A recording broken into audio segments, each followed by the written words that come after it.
Halo semuanya, perkenalkan nama saya Laili Ardiana dengan NIM E1R021015 dari Program Studi Pendidikan Matematika Universitas Mataram.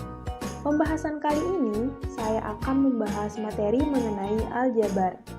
Sebelum masuk ke pembahasan materi, terdapat beberapa kompetensi dasar dalam pembahasan kali ini, yaitu yang pertama, menjelaskan pengertian aljabar. Yang kedua, menjelaskan bentuk aljabar dan unsur-unsurnya. Dan yang ketiga, menjelaskan dan melakukan operasi pada bentuk aljabar. Kemudian, tujuan pembelajaran pembahasan materi kali ini yaitu yang pertama, siswa mampu mengetahui pengertian aljabar. Yang kedua, siswa dapat mengetahui bentuk dan unsur-unsur aljabar.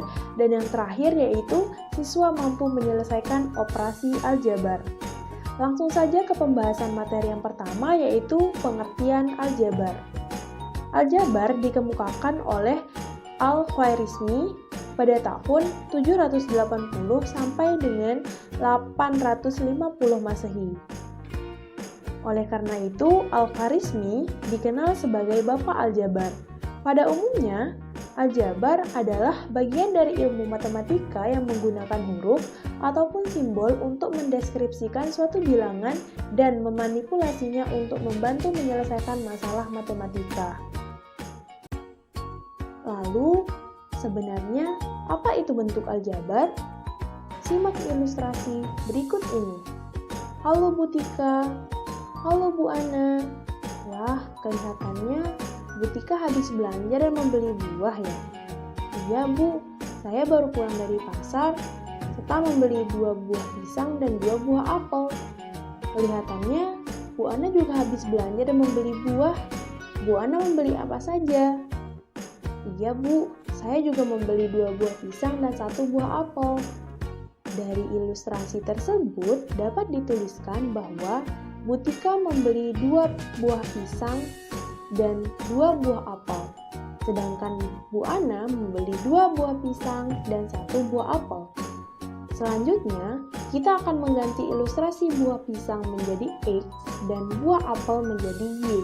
Sehingga dapat dituliskan kembali bahwa Bu Tika membeli 2X plus 2Y dan Bu Ana membeli 2X plus 1Y.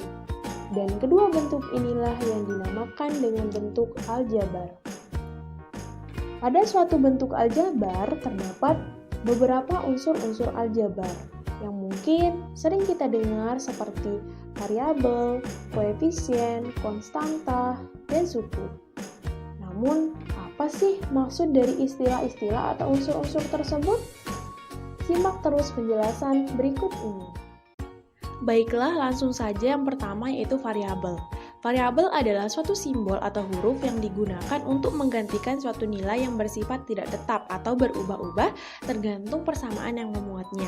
Cara singkatnya, variabel adalah suatu simbol yang memiliki suatu nilai tertentu. Nah, di sini simbol variabel tidak hanya X dan Y saja, namun bisa disimbolkan dengan huruf-huruf lain seperti A, B, C, dan lain sebagainya. Kemudian perhatikan gambar tersebut. Nah, di mana gambar tersebut menunjukkan bahwa variabel dari persamaan tersebut adalah X, Y, dan Z. Yang kedua yaitu koefisien. Koefisien adalah nilai yang digunakan untuk mengalihkan suatu variabel atau faktor pada suatu suku bentuk aljabar yang melekat pada suatu variabel. Nah, perhatikan dalam gambar tersebut sudah ditunjukkan bahwa nilai koefisien X adalah 3 karena 3 melekat pada X, kemudian nilai koefisien Y adalah 4, dan nilai koefisien Z adalah 1. Selanjutnya yaitu konstanta. Konstanta adalah suku pada bentuk aljabar yang berupa bilangan atau nilai tertentu dan tidak terikat oleh variabel. Bisa kita lihat bersama-sama dalam gambar tersebut, yaitu di mana konstanta dalam persamaan tersebut adalah 7 dan 12 karena 7 dan 12 tidak terikat dengan variabel. Kemudian yang keempat yaitu suku. Suku adalah konstanta dan variabel pada bentuk aljabar yang dipisahkan oleh operasi jumlah atau selisih dalam tanda kurung, tanda positif, dan negatif. Suku dibedakan menjadi Yang pertama yaitu suku sejenis. Maksud dari suku sejenis ini adalah variabel yang pangkatnya sama. Contohnya, tentukan suku sejenis dari 3x plus y plus 4x plus 3y. Nah, penyelesaiannya di sini yaitu 3x dengan 4x, y dengan 3y. Karena di mana 3x dengan 4x ini memiliki variabel dan pangkat yang sama. Sama halnya dengan y dengan 3y. Kemudian, yang kedua yaitu suku tak sejenis. Suku tak sejenis adalah suku yang memiliki variabel dengan masing-masing variabel dan memiliki pangkat yang berbeda. Contohnya seperti 3x plus 2y plus 4z. Nah, bisa kita lihat bersama-sama di sini bahwa x tidak sama dengan y, kemudian y tidak sama dengan z. Sama juga dengan xz, tidak sama variabelnya. Kemudian terdapat jenis-jenis suku. Yang pertama yaitu suku satu atau monomial. Monomial adalah bentuk aljabar yang tidak dihubungkan oleh operasi jumlah atau selisih. Kemudian yang kedua yaitu suku dua. Binomial adalah bentuk aljabar yang dihubungkan oleh satu operasi jumlah atau selisih. Kemudian, yang ketiga yaitu suku tiga atau trinomial adalah bentuk aljabar yang dihubungkan oleh dua operasi jumlah atau selisih. Dan yang terakhir yaitu suku banyak atau polinomial adalah bentuk aljabar yang mempunyai suku lebih dari dua suku. Nah, inilah yang disebut dengan suku banyak atau polinomial. Bisa kita lihat bersama-sama bahwa contohnya di sini yaitu suku 1, hanya 2x saja, kemudian suku 2 yaitu 2x plus 6, kemudian suku 3 yaitu 2x kuadrat min x plus 5. Kemudian kita lanjutkan ke pengoperasian aljabar. Yang pertama yaitu penjumlahan dan pengurangan. Silahkan perhatikan ilustrasi berikut ini. Pada hari Minggu, Tina pergi ke toko dekat rumahnya, kemudian membeli 4 buah permen dan 3 buah donat. Sesampainya di rumah, Tina memberikan 2 buah permen kepada adiknya. Kemudian pada sore hari, ia kembali ke toko untuk membeli 4 permen dan 6 donat. Jadi, ada berapa buah permen dan donat Tika saat ini? Pertama, Tina membeli 4 buah permen dan 3 buah donat. Dapat kita tuliskan seperti ini. Kemudian, sesampainya di rumah, ia memberikan 2 buah permen kepada adiknya, sehingga permennya berkurang sebanyak 2. Nah, pada sore harinya, Tina kembali ke toko dan membeli 4 buah permen dan 6 buah donat. Untuk menyelesaikan soal ini, kita harus mengelompokkan permen dengan permen dan donat dengan donat.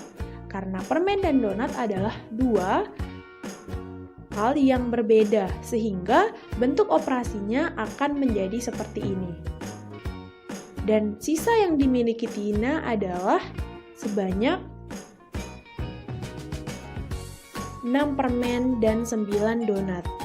Selanjutnya, dengan cara yang sama, kita misalkan permen menjadi X dan donat menjadi Y, sehingga bentuk aljabarnya dapat dituliskan seperti berikut ini. Dan hasil akhirnya yaitu 6X plus 9Y. Kemudian selanjutnya yaitu perkalian. Yang pertama, perkalian dengan konstanta. Perkalian dengan konstanta dilakukan dengan mengalihkan nilai koefisien masing-masing variabel yang dioperasikan. Misalkan contohnya di sini yaitu dalam kurung 3y ditambah x dikali dengan 4. Nah, di sini 3y kita kalikan dengan 4, kemudian kita tambahkan dengan x dikali 4. 3y dikali 4 adalah 12y, kemudian ditambah dengan x dikali 4 adalah 4x. Kemudian yang kedua yaitu perkalian dengan variabel. Perkalian dengan variabel dilakukan secara menyeluruh, baik koefisien maupun variabelnya. Contoh, 2x plus 1 dikali dengan y, di mana 2x ini kita kalikan dengan y, kemudian kita tambahkan dengan 1 dikali y, sehingga hasilnya yaitu 2xy ditambah dengan 1y. Kemudian selanjutnya di sini ada pembagian, yang dimana Yang pertama yaitu pembagian variabel dengan konstanta. Contohnya di sini bisa kita lihat yaitu 3x dibagi dengan 3. Hasilnya yaitu 1x. Kemudian yang kedua, pembagian variabel dengan variabel. Contohnya di sini yaitu 3x dibagi dengan x. Kemudian 3 dikali dengan x dibagi x adalah 1, maka 3 kali 1 adalah 3. Kemudian yang ketiga di sini yaitu pembagian variabel dengan variabel yang lebih kompleks. Contohnya yaitu 3x kuadrat y dibagi dengan 2x. Nah, di sini bisa kita lihat bahwa yang dapat dibagi di sini yaitu variabel yang sama, yaitu x kuadrat dengan x. Y tidak bisa dibagi dengan x karena variabelnya adalah berbeda. Kemudian kita lanjutkan, 8 dibagi 2 adalah 4, kemudian x kuadrat dibagi dengan x yaitu sisa x untuk pembilang, kemudian y tetap karena tidak dibagi, sehingga hasilnya yaitu 4xy. Nah, kita sudah berada di penghujung pembahasan. Nah, di sini terdapat latihan soal untuk kalian kerjakan untuk mengukur pemahaman kalian. Tulis di kolom komentar ya. Terima kasih dan semoga bermanfaat.